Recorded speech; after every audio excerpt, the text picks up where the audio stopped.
자, 그리스도인의 6가지 의무, 오늘 4번째 시간입니다. 믿음의 교제를 지속하라는 제목입니다. 네, 믿음의 교제. 하나님께서 우리를 구원하신 목적이 어디에 있는지 우리가 알고 있습니다. 교제를 위한 것이죠. 믿음의 결과, 혼의 구원, 결과입니다. 우리를 구원하신 목적은 근데 교제에 있다. 예, 우리를 주의 교제로 부르신 하나님은 신실하고 그 말씀은 믿을 만한 말씀이죠. 하나님과 교제가 안 됐기 때문에 죄 가운데 있었을 때는. 근데 죄 문제가 해결됐습니다. 죄가 감으로 가로막고 있었는데 치워지니까 교제가 가능하게 됐죠. 아담과 이브가 하나님과 교제할 수 있었던 그 에덴에서 얼마나 기뻐했습니까? 하나님께서 우리에게 또 교제를 통해서 기쁨을 주시길 원하시는 것이죠.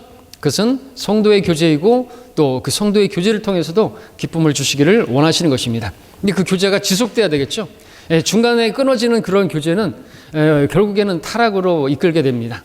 자, 우리는 교제와 관련해서 첫 번째, 성도의 교제에 대해서 보겠습니다. 자, 성도의 교제, 영적인 요소가 포함되어야 되는데 하나님께서 기뻐하시는 교제의 조건이 무엇인가? 먼저는 만나는 장소가 십자가 앞이어야 한다 하죠. 무슨 뜻입니까? 성도 간의 교제에 있어서는 첫 번째가 십자가 앞이어야 된다. 다시 말해서 우리가 늘 들었던 갈라디아서 2장 20절 말씀이죠. 내가 십자가에 죽어야 된다는 것이죠. 그러니까 교제할 때 막 나를 높이거나 나를 자랑하거나 뭘 가르치기 위해서 교제하면 안 된다는 것이죠. 예, 나를 부인해야 되는 거예요. 나를 높이려고 하는 게 아니라 상대를 세워주기 위해서, 상대를 위로해주기 위해서, 이게 이제 우리가 교제를 통해서 성도들에게 힘을 주는 것이 이게 교제의 목적인데, 어떤 사람들은 막 교제한답시고 일방통해요. 자기 혼자 막 말을 해요. 뭐 가르치려고 해요. 이건 교제가 아니라는 것이죠. 바라보고 있는 최종 목적지는 하늘의 본향이어야 된다. 그러니까 하나님께로 오죠. 또 우리가 영원히 하늘 본향에서 같이 살 사람들이니까 사랑으로 다가서야 된다는 것이겠고, 또 목적은 그리스도와 더불어 거룩하게 되어야 하는 것이다. 거룩하게. 그러니까 내가 죄에서 승리한 간증이라든지 죄에 실패했다고 한다든지 그런 것들에 대해서 이제 간증해 줌을 통해서, 그죠? 그렇게 해야지. 뭐 그럴 때는 뭐 성경 구절만 제시하면서 이렇게 말씀하고 있는데 왜 그렇게 안 했느냐고. 몰라서 안 하나요? 그죠? 그렇게 교제하면 안 되는 거죠. 그건 자기를 세우는 것밖에 안 되죠. 자기는 또 얼마나 잘해서. 자, 네 번째, 교제는 올바른 보존된 바른 성경과 바른 교리로 이루어져야 됩니다. 그렇습니다. 성경적인 교제가 가능해야. 그러니까 비성경적인 얘기하면 돼요. 교제하는데 막 뭐 꿈을 통해서 하나님께서 말씀하셨네 뭐 이런 얘기하면 안 되잖아요. 그럼 나도 이제 하나님 꿈을 주시옵소서 이러면 안 되잖아요. 이 시대는 꿈을 통해서 말씀하시는 게 아니라 기록된 하나님 말씀, 그 말씀으로 우리에게 모든 하나님의 계획과 뜻을 다 알려주시니까. 그래서 우리가 이 성경을 최종권이라고 말씀하고 있죠. 우리 사랑 안에서 진리를 말하라고 말씀하고 있죠. 진리로. 그래서 바른 성경으로 이야기가 됩니다. 잘못된 교리, 잘못된 성경, 잘못된 것이죠. 교제도 아닙니다. 잘못된 교제로 이끌 수 있기 때문에 그렇죠. 자, 성도의 교제는 서로에게 힘을, 복돋아 주죠. 우리는 서로에게 교제에 대한 책임이 있습니다. 세워줄 책임이 있다는 거죠. 의무이고 또 그렇게 잘하면 하나님께서 세운 것이 그대로 남아있으면 성도를 세우는 거예요. 교회를 세우는 것입니다. 그렇게 세운 것이 남아있으면 그리스도의 심판석에서 분명히 금과 은과 보석으로 주실 것이다. 영원한 영광을 주실 것이다. 말씀하고 있습니다. 우리 교제를 잘해. 그러니까 실제적인 교제가 교회를 세우는 거예요. 교제를 잘하는 게 곧 교회를 세우는 겁니다. 그렇죠?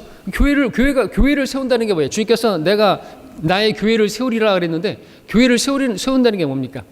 복음을 전해서 구원받았다면 또 이제 우리 성도들이 함께 모여서 교회를 이루는데, 교회가 세워지기 위해서 실제적으로 필요한 건 바로 성도 간에 정말 사랑하는 것이고, 첫째 주님께서 주신 세 계명이잖아요. 하나님을 사랑하면은 성도들을 사랑해서, 사랑한다면 낮추고, 자기를 낮추고 겸손하게 자기를 부인하고 그렇게 교제를 해야 된다는 것이죠. 그러니까 너저분한 그러한 교제를 하는 것은 아닌 거예요. 교회까지 와가지고 뭐 많은 저기처럼 무슨 사업 얘기나 하고 뭐 정치 얘기나 하고 그딴 거 하라고 교회 성도들이 모여가지고 그거는 아닌 거죠. 사랑 안에서 진리를 말하라 그랬죠. 자, 교제를 통해서 생활의 어려운 국면에 있는 형제들을 격려해 주는 게 필요합니다. 미소 짓는 성도의 얼굴은 고통당하는 성도의 마음에 기쁨을 준다, 힘을 준다 이거죠. 그러니까 교회 왔을 때는 아무리 힘들어도 이렇게 미소를 지어야 되죠. 왜냐하면 걱정하잖아요. 그리고 이렇게 인사도 안 하고 그러면은 또 거기서 이제 뒤에서 보겠지만 쓴뿌리가 있을 수가 있어요. 나한테 왜 인사를 안 하지? 내가 이런 대접을 받고 내가 교회를 계속 다녀야 되나? 나한테 뭔가 있나? 감정 있나? 잘못된 내가 뭐 했나? 막 여러 가지 의심을 하게 되고 그 의심이 이제 나중에는 초가집을 짓게 되고 그러면 이제 교회는 끝나버려요. 아무것도 아닌 것 같지만. 그래서 또 우리가 미소 짓는 얼굴 얘기하는데 또 그렇다고 해서 막 한박 웃음을 짓는 것도 그거는 우리가 자제를 해야 되죠. 왜냐하면 저 성도는 너무나 지금 힘든데 그러면 이제 어떻게 하겠어요? 뭐가 그렇게 신나? 이렇게 될 수 있잖아요. 그죠? 그러니까 우리는 성도들은 성숙했다고 한다면 뭐 그런 것까지 내가 타치를 받아야 되나 생각할지 모르겠지만 성숙한 성도라고 한다면 다른 사람들을 배려하고 다른 사람들을 위해서 맞춰줘야 되는 거예요. 나 혼자 막 룰루랄라 하고 막 교회에서 막 신나가지고 막 저기 막 휘파람 불고 아니면 막 노래 부르고 찬양 부르고 다 좋은데 그게 다른 성도들에게는 어떻게 잘못될 수 있다는 거죠. 그게 거침이 될 수 있단 말이죠. 그죠? 그래서 그 사람에게 맞게 내가 유대인에게 유대인같이 되고 내가 이방인에게 이방인같이 되고 한 사람이라도 더 얻는 것이고 한 사람이라도 세우기 위해서 그죠? 나 어떤 습관이라든지 어떤 행동이라든지 막 어떤 그런 뭐 밥 먹는 모습이라든지 그런 것들조차도 우리가 다 조심해야 된다는 거죠. 그렇죠? 그것 때문에 막 눈살을 찌푸리게 만들 수도 있고 그렇기 때문에 그래서 우리가 말하자면은 좀 웃음을 짓더라도 진중하게 그러니까 진지한 웃음으로 그죠? 막 깔깔깔깔거리고 막 그렇게 웃는다든지 그러면은 세상에서도 천박하다 그러지 않습니까? 그러니까 좀 우리가 또 기뻐하는 자 같으나 또 슬퍼하는 자 같으나 기뻐한다 그랬는데 그런 웃음이라면은 막 그런 박장대소의 웃음이 아니겠죠? 겉으로는 막 슬퍼하는 것 같지만 안으로 기뻐한다. 그러면 이제 그런 기쁨이 어떤 미소를 주는지를 생각해 볼 수가 있겠습니다. 또 적절한 성경 말씀을 제시하고 자신의 경험을 공유할 때 무거운 짐을 걱정을 덜게 해주는데 도움이 되죠. 도움을 줘야 돼요. 도움을 준다. 서포터죠. 서포터. 우리 건축할 때 많이 썼던 삽보도가 일본 말이 아니고 서포트에서 나온 건데 서포트 해주는 거예요. 지지해 주는 거죠. 도와주는 것이면 도움을 주는 거예요. 도움. 그런 도움이 역할을 해야 된다는 것이죠.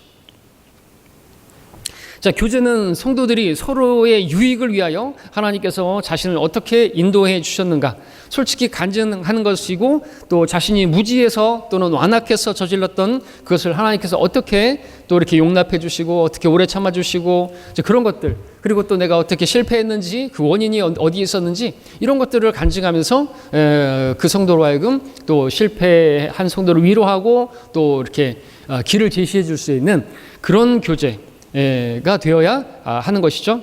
이것이 성도의 교제 간단하게 살펴봤습니다. 자, 그 다음에 불신자와의 교제에 대해서도 살펴봅니다. 불신자와의 교제 우리가 가능한 것입니까? 자, 그리스도인의 삶을 함께 할 그 사람을 선택하는 거 신중할 문제죠. 이것은 이제 배우자를 선택하는 문제라고 할 수 있겠는데 내가 그의 믿음을 끌어올릴 수 있는 것인가 아니면 그가 나의 믿음을 끌어내릴 수 있는 사람인가 이것을 판단할 수 있어야 되는 거예요. 따져봐야 된다는 거죠. 박스에 보면은 스펄전 목사님에게 상담했던 한 자매가 간증한 그 내용이 나오죠. 자, 어느 날 젊은 여자가 자매겠죠. 스펄전 목사에게 믿지 않는 청년과 사귀고 싶다는 상담을 요청합니다. 그녀는 믿지 않는 친구와 사귀면서 그를 그리스도께로 끌어당겨 믿게 한 다음에 훗날 약혼할 그런 의사가 있음을 이제 표명하죠.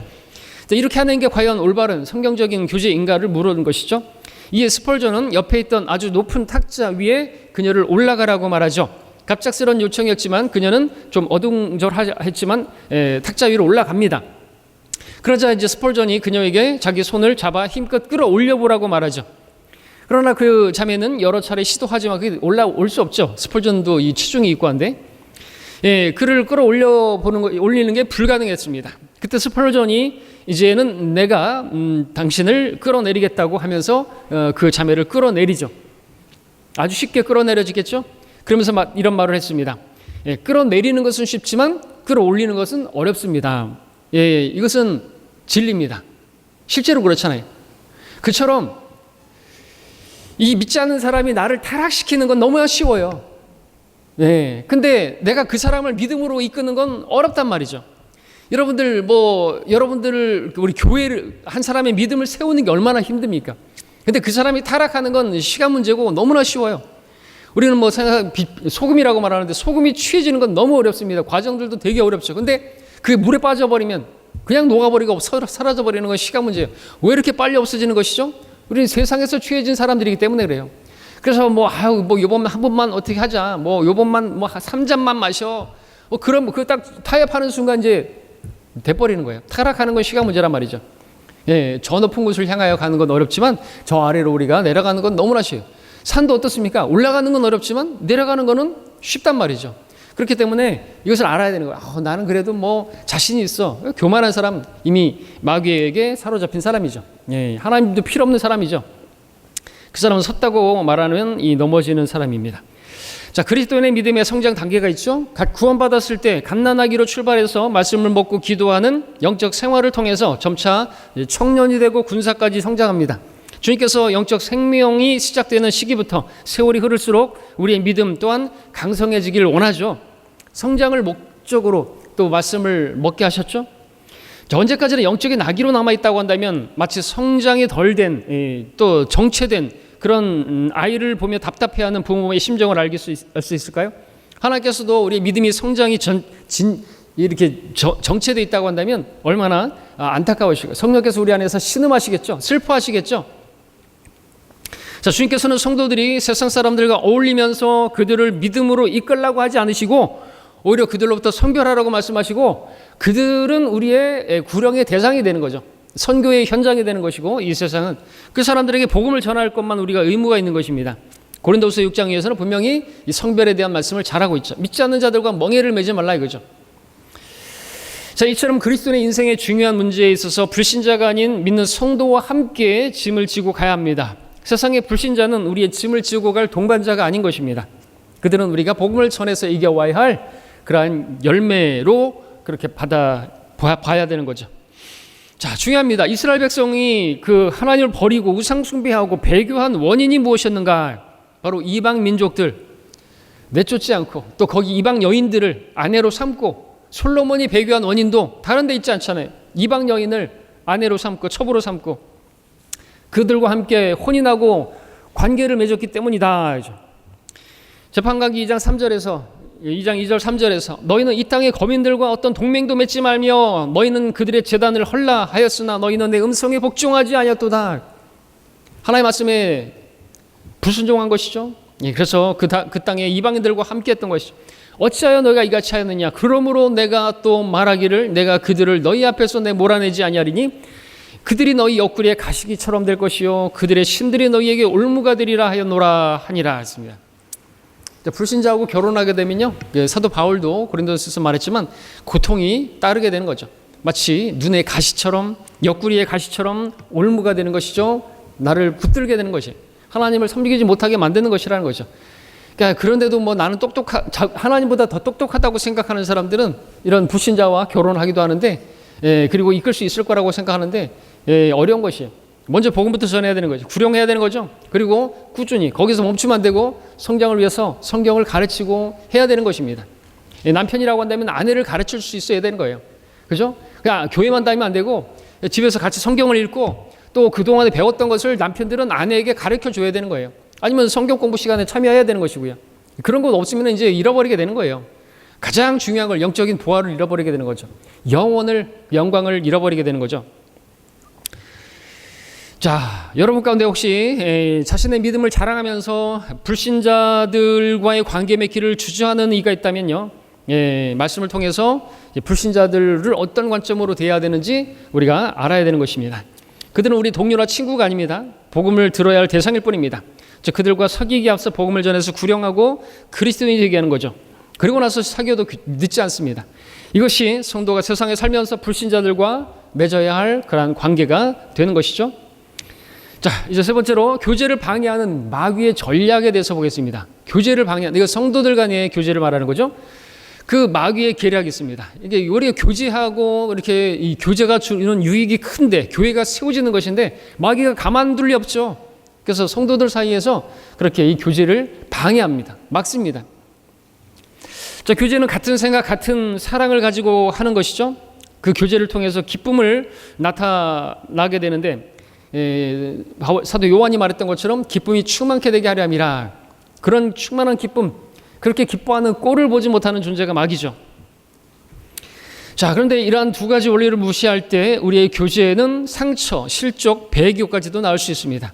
그리스도인이 주님 안에서 기쁨의 교제를 나누려고 할 때 이것을 시기한 마귀는 우리 안에 거점을 두고 자신의 영향력을 행사합니다.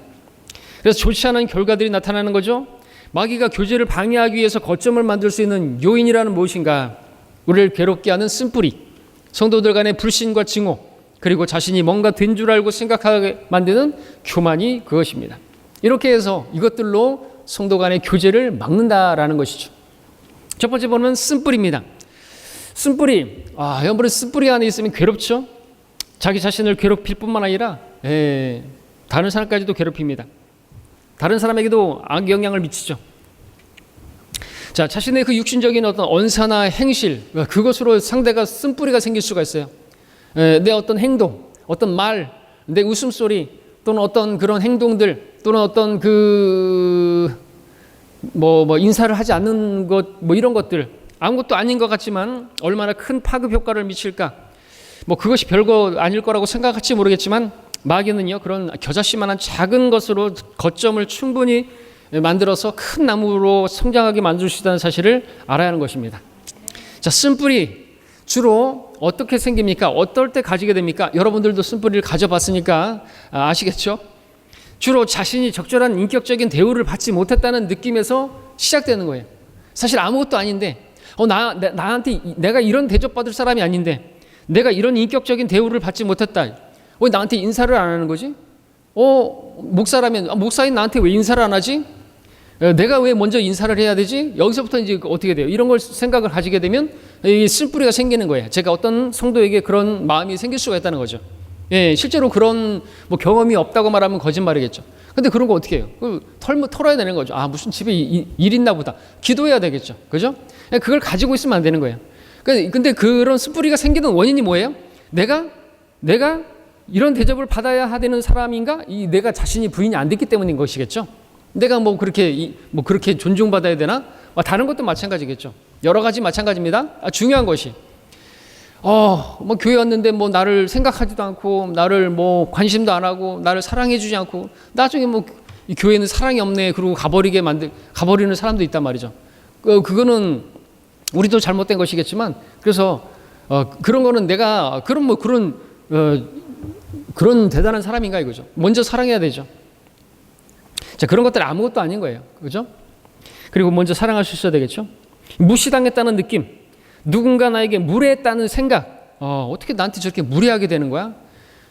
무례하게 대하면 어때요? 그 사람이 그렇게 성장이 안 됐기 때문에 그렇게 대하는 것이니까 그렇게 생각해야 되겠죠. 그를 위해서 기도해야 되겠죠. 무리한 요청을 받았다는 어떤 부담감, 나에게는 높은 수준을 제시하면서 정작 자기는 그렇게 대단한가? 자기는 그렇게 잘났다고 하는 그런 마음에서 나오는 판단들이 마음 안에서 해결되지 않을 때 용서하고 용납하고 그냥 지나쳐야 되는데 그렇지 않을 때 뿌리 깊은 그러한 쓴뿌리가 생기게 되는 것이 왜 쓴뿌리가 생기는지 아셨죠? 나를 부인하지 않기 때문에 그렇습니다. 내가 뭔가 되는 줄로 생각하면 그런 쓴뿌리가 생기는 것이죠. 그런 사람들이 있어요. 쓴뿌리 생겨가지고 배교한 사람들은 자기가 뭐나 된 줄로 생각하는 사람들인 경우가 대부분입니다. 거의 그래요. 교만한 사람들이라는 거죠.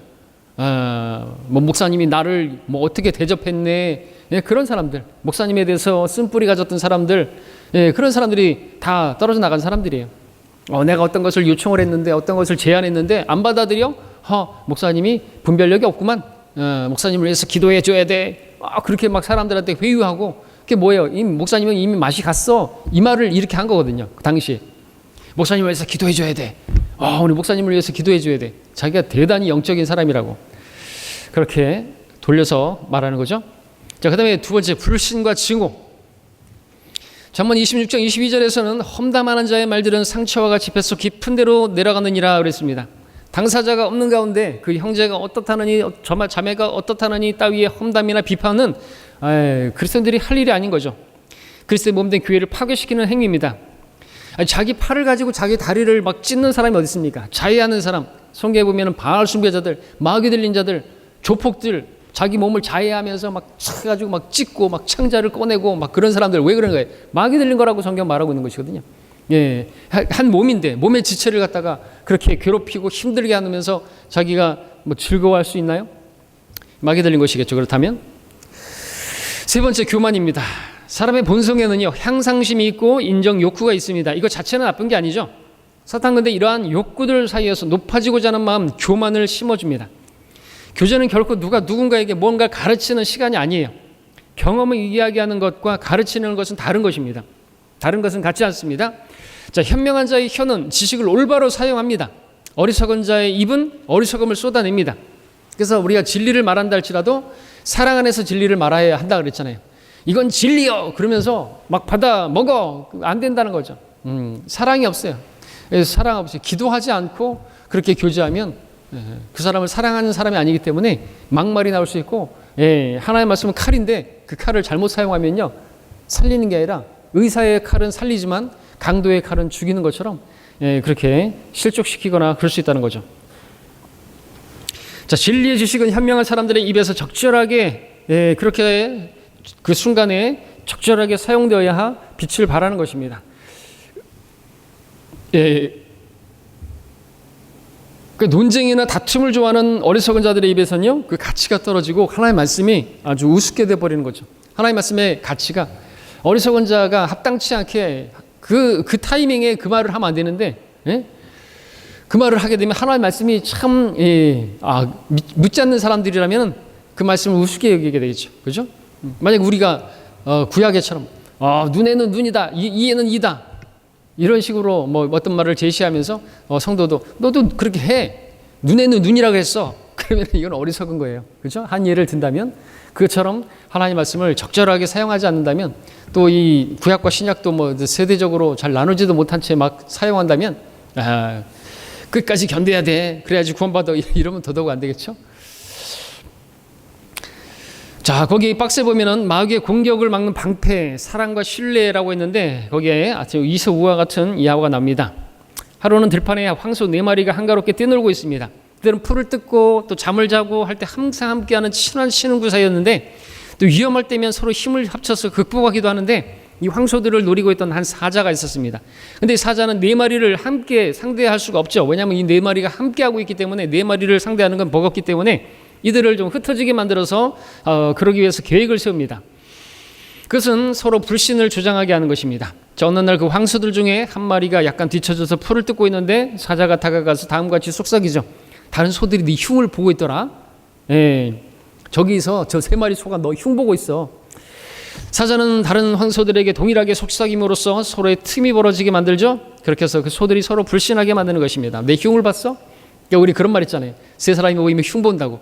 근데 그래서 그 사람이 나가면은 또 2사람이 흉 보고, 그러니까 나머지 한 사람은 또 나 흉 볼까 봐 나가지도 못하고, 화장실 가고 싶은데 화장실도 못 가고 화장실 같이 가자. 왜요? 내가 화장실 간 사이에 나 흉 볼까 봐. 자, 소들은 자신이 그렇게 자신을 따돌린다고 생각하고 결국 뿔뿔이 흩어지고 말죠. 사자는 그 틈을 타서 황소들을 한 마리씩 잡아 먹어버립니다. 사자는 황소들의 그 마음에 불신의 씨앗을 심어줘서 그들을 공격하고 가차없이 사자의 공격에 황소들은 무너져 버리는 것이죠. 교회도 이렇게 무너뜨리고자 소시탐탐 노리고 있는 것이죠. 하나님도 말씀으로 역사하지만 마귀도 말로, 변질된 말로, 변개된 성경으로 역사하고요, 말도 변질시켜서 다른 말로 전하는 것이, 저는 이 목회하는 동안 그런 일들을 너무나 자주 우리 교회뿐만 아니라 다른 교회에서도 경험을 했던 것이죠. 또 최근에도 제가 생각했던 건 그래요. 제가 이제 뭐 이야기를 좀 해야 되겠지만, 가만히 보니까 제가 알고 있던 그 어떤 교리, 여러분들이 알지 못하는 어떤 그런 교리, 자, 가만히 생각해 보니까 이거를 그 사람이 저한테 가르쳤는데 그 가르친 사람이 직접 자기가 들은 게 또 아니야. 들은 거를 가르친 거예요. 근데 들은 사람은 그 들은 거를 또 이렇게 약간 왜곡해서 전달했던 거예요. 그리고 저를 가르치니까 제가 마치 로크먼 목사님도 그렇게 가르쳤구나. 그러니까 저는 확신을 얻고 또 저희 이 강단에서 여러분에게 가르친 게 있는데, 그거는 좀 이렇게 바르지 않은 부분들도 있는 것 같아요. 이제 그런 부분들도 있는데 생각해 보면 그런 것 같아요. 그 사람도 가르치는데 그랬다더라, 그랬다 카더라. 자기가 직접 보고 들은 게 아닌 거예요. 그러다 보니까 그렇다라는 거죠. 그 나중에 뭐 또 기회가 되면 설명해 드리도록 하겠습니다. 자, 그 다음에 그리고 밑으로 내려가세요. 시간이 없으니까. 자, 구원받은 성도들의 원수인 마귀가 하나님의 자녀들을 공격하는 방법이 이와 유사합니다. 예수 그리스도를 영접해서 구원받은 거듭난 자녀들, 주님을 위해서 싸우는 그리스도의 군사들이 됐습니다. 마귀에게는 힘이 위협적인 존재죠. 게다가 성도들이 한 생각과 한 마음으로 똘똘 뭉쳐서 모닥불과 같이 이렇게 뭉쳐 있다면요, 활활 타오르고 정말 엄청난 일을 합니다. 그래서 골치 아프죠. 그래서 공격하는 것이, 자, 고린도서 1장 10절 그렇게 말하고 있죠. 예, 분열이 없게라고, 같은 생각 같은 판단으로 함께 연합하라고 말하고 있습니다. 자, 마귀는 이러한 연합된 성도들이 더 이상 생겨나지 못하도록 다양한 경로를 통해서 공격하는 겁니다. 그 공격에서 가장 위력적인 공격, 성도 상호 간의 불신을 심어주는 것이죠. 주님께서는 성도들이 그리스도 안에서 온전히 연합해야 한다고 말씀하셨는데 괜히 하신 말씀이 아닌 거예요. 이게 정말 중요하기 때문에. 오늘 성경 공부도 이렇게 중요하니까 우리가 이것을 자주 공부하는 것이고, 설교를 통해서도 제가 자주 말하는 이유가 뭡니까? 아무리 어떤 그 귀한 지식들을 알면 뭐 할 거예요? 예, 교제를 통해서 망쳐버리니까 교회가 무너져 버리더라는 거죠. 자, 마귀는 우리가 이 말씀을 깨닫지 못하도록, 따르지 못하도록 여러 방법과 회유와 시기와 다툼과 이런 분열을 주장하는 것입니다. 우리가 서로 사랑해야 한다는 주님의 계명을 잊어버리게 만들고 오직 진리의 지식과 믿음의 사랑, 그 사랑으로 하나 돼서 하나님의 교회가 강성해질 수 있도록 우리는 이 말씀을 계속해서 배워야 되고 마음에 새겨야 할 것이고, 그렇게 실행해야 되겠죠. 자, 그 다음에 우리 하나님과 함께하는 교제입니다. 하나님과 함께하는 교제. 자, 성경은 주님께서 우리를 교제 안으로 부르셨다고 말씀하고 있습니다. 성도는 구원받을 때 그리스도의 몸 안에 들어왔고 한 몸이 되었습니다. 하나님의 아들로서 주의 교제 안으로 부름받았고, 주의 교제는 성령의 교제, 또 아버지와 아들과 함께하는 교제라고 요한일서 1장 13절에서 말씀하고 있습니다. 그러므로 예수님의 피로 구속받은 성도라면 마땅히 또한 성도들과도 교제를 해야 합니다. 성도는 주님과 원만한 교제가 이루어질 때 비로소 약속하신 그 풍성한 삶을 살 수가 있고, 또 하나님과 온전한 건강한 교제에 있다고 한다면 그 성도는 성도들을 멀리하지 않습니다. 그렇죠? 예, 다른 성도들과도 교제를 해요. 그게 정상적이고 건강한 성도예요. 예, 근데 건강하지 못한 성도는 어떤 성도일까요? 어떤 모습으로 교제할까요? 자기가 좋아하는 상대만 교제하는 거예요. 교회 안에서 그러면 안 되는 거예요. 예, 어떤 일부의 사람들만, 내 수준에 맞는 사람들하고만 교제하면 안 되는 거예요. 그건 자기는 뭐 다른 성도들은 난 수준이 안 맞아서 저 성도하고는 교제 안 해. 예, 그러면은 자기가 그렇게 대단해요? 그러라고 교제하는 거예요? 아니죠. 연약한 성도들을 끌어올리라고 교제하는 거잖아요. 그러면 연약한 성도, 교회 안에서 그렇게 우리 어린 영적으로 어린 사람들하고 교제를 해야 되는 게 맞잖아요. 언제까지 뭐 나의 유익만을 위해서 교제할 것이냐 이거죠. 그거는 너무나 이기적인 것이죠. 섬김도 아니고 교회를 세우는 것도 아닙니다. 돌아볼 수 있어야 되는 거죠. 연약한 지체들을 세우기 위해서 내가 손을 내밀어야 하는 것이죠. 자, 하나님과 함께하는 교제가 그럼 뭔가? 첫 번째로 하나님과 교제하는 것입니다. 하나님과 대화하는 것이죠. 자, 교제의 기본은 서로 주고받는 것입니다. 빌레몬서 1장 6절에 교제, 커뮤니케이션, 이것은 서로 이렇게 주고받는 것을 말하죠. 일방적인 교제는 교제가 아닙니다. 하나님과의 교제도 마찬가지죠. 일방적으로 하나님께 기도만 하면 안 돼요. 그죠? 하나님께 말씀 나만 막 말하면 안 된다는 거죠. 일방적이면 안 된다는 거죠. 서로 주고받아야 돼요. 받는 게 먼저겠죠. 하나님의 말씀을 들어야 되죠. 하나님의 말씀을 알아야죠. 하나님 말씀에 알고 하나님이 어떤 분인지를 알아야지 기도도 바르게 할 수 있죠. 율법에서 귀를 돌이키면 그 기도마저도 가증하다고 했는데, 하나님 말씀 모른 채 막 로또 복권에 당첨되게 해주십시오. 그건 교제도 아니고 받아들일 수도 없는 것이고, 그렇죠? 자, 둘째는 하나님과 동행하는 것이다. 이게 하나님과 하는 교제다. 자, 구약에는 하나님과 동행했던 사람 대표적으로 에녹과 노아가 나오죠. 그들은 하나님과 동행하더라고 했습니다. 동행하는 것은 함께 걷는 것을 말합니다. 함께 걸으려고 하면 어떻게 됩니까? 예, 그 방향도 마음도 같아야 되겠죠. 아모스 3장 3절에서는 동의하지 않고, 두 사람이 동의하지 않는다면, 우리 게임할 때, 레크레이션 할 때 발 두 개를 묶고 해봤잖아요. 발 서로 둘이 한쪽씩 묶고 달리는데 같이 같은 보조로 가야 되죠. 이제 또 어린아이하고 어른하고 맞춰놓으면 어른이 막 애 보조에 안 맞추고 막 달려가는 경우가 있어요. 그거는 이제 잘못된 거죠. 그것을 통해서 우리는 그런 게임을 통해서도 어떤 걸 배웁니까? 아, 내가 그 보조를 맞춰야 되겠구나. 내가 그 수준을 맞춰야 되겠구나. 연약한 이 아이의 수준에 맞춰야 되겠구나. 그렇게 해서 함께 동의하고 같은 보조로 그렇게 가는 그것이 교제에 필요한 거죠. 셋째, 빛 가운데 행하는 것입니다. 그게 하나님과 함께 하는 교제죠. 그분께서 빛 가운데 계시니까 빛 가운데 행하면 교제가 있게 되는 것입니다. 하나님과 교제한다는 것은 어둠 가운데 행하지 않고 진리 가운데 행하는 것이죠. 세상과 성별하는 것입니다. 세상과 친구 되는 것은 하나님과 원수 되는 것이다. 성경은 말씀하고 있기 때문에 그렇죠. 네 번째는 주님을 알아가는 것, 온전히 알아가는 것, 그것이 하나님과 함께하는 교제다라는 것이죠. 거기에는 무엇이 있습니까? 그 부활의 능력과 고난의 교제를 아는 것. 주님을 위해서 고난받는 거, 그 고난을 통해서 하나님을 더 알 수 있잖아요. 하나님과 동행하는 것입니다. 하나님은 저 정상에서만의 하나님이 아니라 골짜기의 하나님이시죠. 골짜기의 백합화입니다. 거기에 백합화 주님을 만날 수가 있죠. 자, 마지막으로 새로운 힘을 얻는 것이다. 주님과 교제하면 기쁨이 충만해지게 됩니다. 요한일서 1장 3절 4절에서 하나님과 함께 하는 교제. 자, 앤드류 머레이의 그 글이 그 박스 안에 나오죠. 그리스도인의 삶에서 첫 번째로 가장 필요한 것, 하나님과의 교제이다. 호흡하기 위해서 매 순간 신선한 공기가 필요하듯 또 태양이 매 순간 다시 빛을 내듯 우리 영과 혼이 강건해질 수 있는 오직 하나님 주님과의 직접적이며 또 살아있는 교제를 통해서 가능하다. 반드시 날마다 주님으로부터 신선한 은혜를 받아야 한다. 그것이 오직 주를 바라볼 때 얻어진다. 날마다 하나님 앞에서 주를 기다림으로 하루를 시작하고 시간을 들여 하나님을 만나라고 했습니다. 그만큼 중요하다는 것을 앤드류 머레이가 알았던 거죠.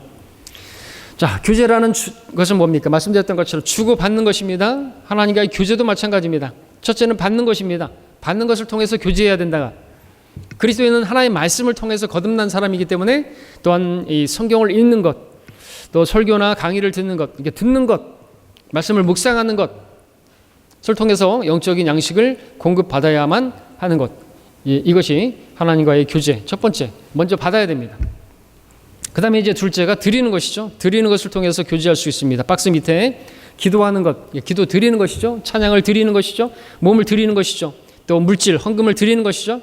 그처럼 드리는 것 중요한 교제입니다. 성도에게 담대한 확신을 가지고 성도에게는 담대한 확신을 가지고 하나님의 은혜의 보좌 앞으로 나아갈 수 있는 특권이 주어져 있는데 기도로 나아가 주님을 찬양하고 죄들을 자백하고 하나님께 감사하고 자신의 필요한 것들을 아뢰는 것이죠. 성도는 하나님께 필요들을 아뢰을 때 모든 필요들을 공급받고 또 모든 감사와 영광을 주님께 돌려드리게 되는 것입니다. 자, 그 박스에 보면 조지 물러가 또 말하는 그 이야기가 나옵니다. 얼마나 중요한 것인가? 내가 매일 하는 일 중에 으뜸 가는 일은 주님과 교제하는 일이다. 나는 믿지 않는 사람들에게 복음의 진리를 전할 수도 있고 성도의 믿음을 북돋아 줄 수도 있고 시리에 빠진 사람을 위로해 줄 수도 있겠죠. 그렇겠습니다. 그러나 정작 나 자신이 주 안에서 기뻐하지 않고 교제를 통해서 기뻐하지 못한다면, 나의 속사람이 매일같이 영적인 양식과 힘을 공급받지 못한다고 한다면 내가 하는 사역을 그릇된 마음으로 이끌어갈 수도 있는 것이고, 내가 했던 그래서 일 중에서 가장 중요한 것은 주의 말씀을 읽고 묵상하는 일이다. 그것을 통해서 내 마음이 주님으로부터 위로와 격려를 받으며 때로는 경고와 채찍질도 받게 되는 것이다. 그러니까 내가 받아야 줄 수 있다는 거죠. 내가 공급받은 만큼 또 다는 못할지라도 전해줄 수가 있는 거죠. 마찬가지입니다. 우리가 말씀을 먹지 않는데 어떻게 내가 말씀을 공급할 수가 있겠습니까? 설교자도 마찬가지죠. 먹어야지 나오죠. 자, 마지막으로 그 박스 보면은 교제를 통한 풍성한 삶을 누리라는 조언으로 마지막하고 있습니다. 예수 그리스도께서 이 땅에 오신 목적, 우리가 잘 아는 것처럼 양들로 생명을 얻고 또 풍성히 얻게 하는 것이라고 했습니다. 성도가 풍성한 삶을 살지 못하는 가장 큰 이유가 뭐냐? 다른 게 아니죠. 주님과의 교제하는 삶이 원만히 이루어지지 않기 때문이다. 그렇죠? 그러나 지금이라도 하나님과 지속된 교제를 통해 그리스도인으로서 누려야 할 풍성한 삶을 마음껏 누리도록 하자. 그러니까 지속적인 교제, 계속해서 그 교제에 진력하는 게 필요하고 꾸준히 기도하는 게 필요하고 그런 교제가 우리의 영적인 생명을 풍성하게 살 수가 있는 거예요. 나 전에는 잘했어. 옛날에는 잘했어. 뭐 이전에 교회에서는 나도 뭐 열심히 했어. 그런 건 소용이 없는 것입니다. 예. 계속되는 지속적인 기도가 꾸준히 하는 것이고, 말씀도 양식이라고 했는데 먹지 않고 호흡하지 않는다면 그 생명은 죽어버리게 되겠죠. 자, 이상으로 우리가 주님과 이 교제, 또 성도와의 교제, 이 지속할 수 있는, 그러니까 지속해야 하는 그러한 이유에 대해서 공부를 했습니다. 마치겠습니다.